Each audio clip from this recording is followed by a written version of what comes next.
बड़ी खबर आपको बता दें, जम्मू कश्मीर के राजौरी से एक खबर है जहां एनकाउंटर में 5 जवान शहीद हो गए हैं। एक जवान की हालत गंभीर बताई जा रही है। राजौरी में सुरक्षा बल और आतंकियों के बीच में एनकाउंटर चल रहा है। सुबह राजौरी के कड़ी के घने जंगलों में आतंकियों के छिपे होने की खबर मिली थी, जिसके बाद से सुबह से ही सेना का ये ऑपरेशन त्रिनेत्र शुरू हो गया था। ये बड़ी खबर आप देख रहे हैं, जम्मू कश्मीर के राजौरी से खबर मिल रही है जहां पर इस पूरे एनकाउंटर में 5 जवान शहीद हो गए हैं। हमारे साथ हमारी सहयोगी कोमल जुड़ गए, उनका रुख कर लेते हैं। कोमल, क्या कुछ डिटेल्स मिल रही हैं? देखिए सपना, ये बहुत बेहद दुखद खबर है कि सुबह 7:30 बजे का ऑपरेशन शुरू होता है। हालांकि जब से बीजी पुंछ में ये ऑपरेशन, ये एनकाउंटर, बड़ी खबर आई थी कि 5 जवान शहीद हुए थे। उन 5 जाबाज जो जवान थे जिनकी शहादत का बदला लेने के लिए तब से सर्च चल रहा था, ऐसे सर्च में उस शहादत का बदला लेने के लिए 5 और जाने जो है वो चली गई है। बेहद दुखद खबर है क्योंकि सुबह से ही ये सर्च कल रात से ही चल रहा था। हालांकि हेलीकॉप्टर से भी सर्च लगातार चल रहा था। तस्वीरों में भी आप देख रहे होंगे लगातार कि जिस तरीके से हेलीकॉप्टर से सर्च लगातार चल रहा था। कल रात से ही जो है ऑपरेशन का एरिया जो है वो बन चुका था। कॉर्डन ऑफ सारा एरिया कर रहा था। बड़े पैमाने पर यहाँ पर तुरंत सेना के जवान पहुंच चुके थे, अधिकारी पहुंच चुके थे।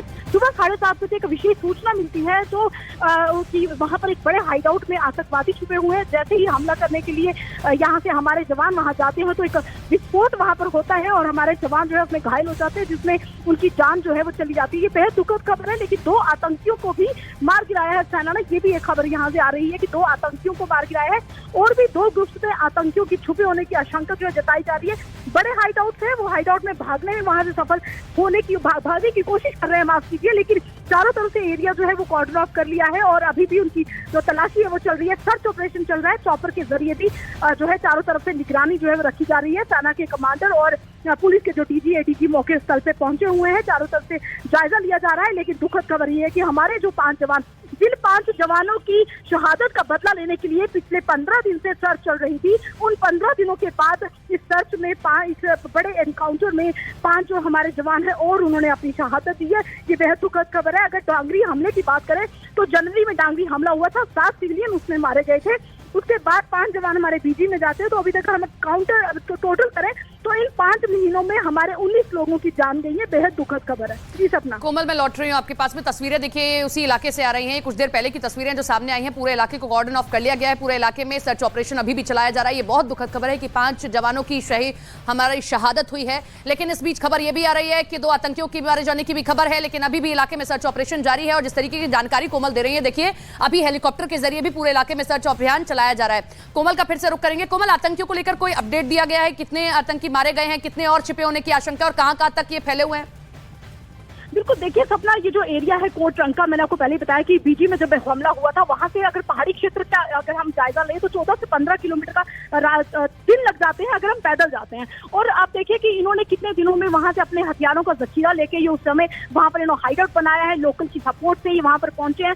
हालांकि कुछ दिन पहले जो सिविलियन जो की वहां पे लोकल मेंबर का जो निसार अहमद था, उसको हिरासत में पुलिस ने लिया था। उसने भी बहुत सारी जानकारियां दी थी और जहां जहां उसने जानकारियां दी थी कि वहां उनके हाइड आउट है, कि उस निसार अहमद ने आतंकियों की मदद की थी, उसी ने उनके हाइड आउट का रास्ता बताया था।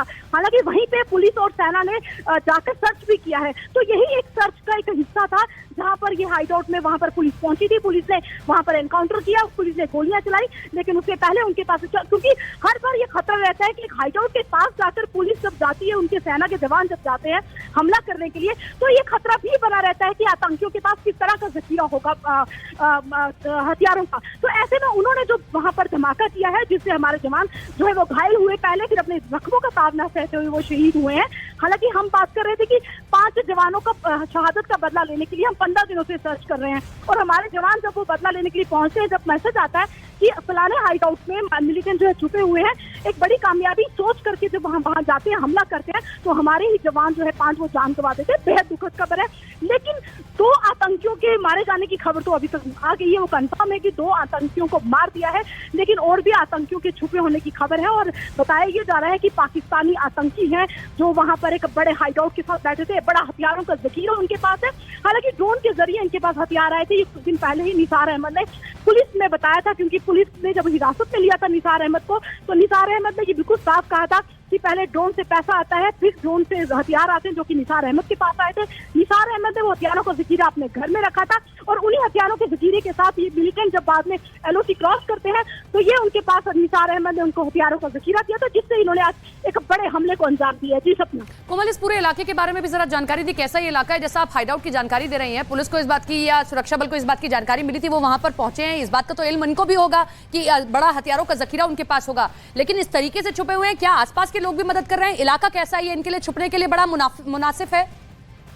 बिल्कुल सपना, देखिए जिस थोड़े दिन पहले ही दरहाल में जब हमने देखा कि दरहाल में डीजीपी दिलबाग सिंह, एडीजी, बहुत सेना के अधिकारी जब वहां पर पहुंचे थे तो उन्होंने वहां पे सर्च किया था। उन्होंने खुद हमारे सामने मीडिया में लाइव कहा था कि यहाँ पर एक नहीं बल्कि 4 से 5 बड़े हाइड आउट है जहाँ पर वो छुपे हुए हैं और लोकल लोगों की सपोर्ट मिली है। और तस्वीरों में भी आपने देखा होगा कि घना जंगल, एक डेंस फॉरेस्ट एरिया है जहाँ पर एक से दूसरे घर की दूरी किलोमीटर के हिसाब से होती है, नजदीक घर नहीं है। ऐसे में जंगलों का सहारा लेकर और उन्होंने एक सेना की वर्दी जैसे रंग ही पहने होते, वो केवल रंग बिरंगे कपड़ों में नहीं होते, वो कोशिश करते हैं कि वो ऐसे कपड़े पहने जो हरे रंग के हो या फिर सेना के प्रिंट वाले कपड़े हो, जिससे कि उनको ढूंढने में मुश्किल हो। तो ऐसे में वो बहुत पुख्ता तौर पे बहुत सी चीजें उनके पास, हर चीज का 3-3 महीने वो यहाँ पर रुकते हैं।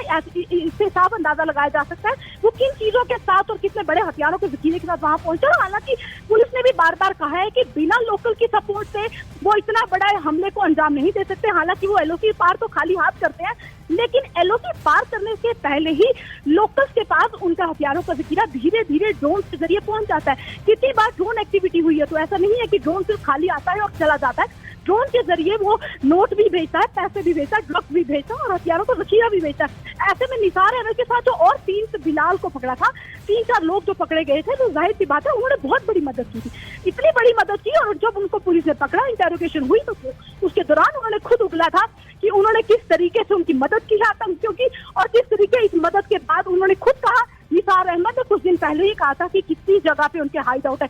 ये ऐसे एरिया में हाइड आउट नहीं है, ये डांगरी के रास्ते हुए जाते हैं, जहां डांगरी में आतंकियों ने हमला किया था, उसी रास्ते से यही कोट रंग का भूतल का रास्ता पड़ता है और एक घना जंगल है। आप वहां से पैदल नहीं जा सकते हैं, नींद कंटीली तारें लगी हुई हैं, घना जंगल है। आप ऐसी स्थिति में जब वहां से जाते हो तो आप खुद वहां से जब पुलिस जाती है तो वो खुद मुश्किल में पड़ जाती है कि ऐसी सिचुएशन, ऐसे घने जंगलों में जो उन्होंने गुफाएं बनाई है, वहां गुफाओं में बैठकर आतंकी क्या क्या प्लान करते हैं और लोकल की मदद लेते हैं। जाहिर सी बात है गुफाओं में खाना नहीं बनता, लेकिन उनके पास कुछ ऐसे ड्राई फ्रूट्स होते हैं, कुछ ऐसी ड्राई आइटम्स उन्होंने रखी होती है जिनको खाकर वो अपने दिन वहां पर गुजारते हैं और बड़ा प्लान करते हैं। और देखिए आप किस तरीके से एक विशेष इंपॉर्टेंट